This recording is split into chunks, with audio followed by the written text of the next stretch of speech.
జై శ్రీరామ్. నేను మీ Dileep, daring star YouTube channel. Ustaad Bhagat Singh industry hit రాసి పెట్టుకోండి నేను తమిళ ఎందుకు పెట్టానంటే, పవన్ కళ్యాణ్ గారు లేటెస్ట్గా రిలీజ్ అయినటువంటి దేక్ లేంగే చాలా చూసినామనే చాలా సాంగ్ యూట్యూబ్ని షేక్ చేసింది. ఈ సాంగ్ వచ్చిన రెస్పాన్స్ చూసిన తర్వాత పక్కాగా ఏ మాత్రం ఎక్స్పెక్టేషన్స్ రీచ్ అయినా Ustad Bhagat Singh regional industry hit కావడం పక్కా. ఇది సింగిల్ లాంగ్వేజ్ మూవీ, అంటే తెలుగులో మాత్రమే రిలీజ్ కాబోతున్న సినిమా.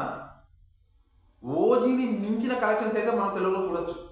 ఇది మీకు కొంచెం ఓవర్ అనిపించవచ్చు, అదేంటి ఓజీకి మించి, ఓజీకి ఉన్న హైప్ లేదు కదా ఈ సినిమాకి అని చెప్పి.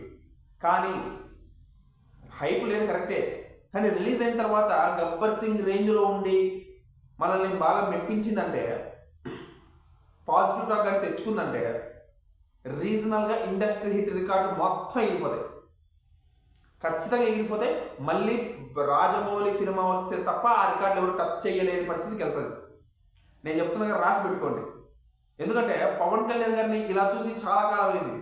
న్యూట్రల్ ఆడియన్స్కి కూడా పవన్ కళ్యాణ్ గారిని ఇలా చూడడం అంటే చాలా ఇష్టం. అది నా కాన్ఫిడెన్స్. సో దీని మీద మీరేమంటారు? Ustad Bhagat Singh regional industry hit అవుతుందా లేదా? మీరేమనుకుంటారో కింద కామెంట్ చేసి చెప్పండి.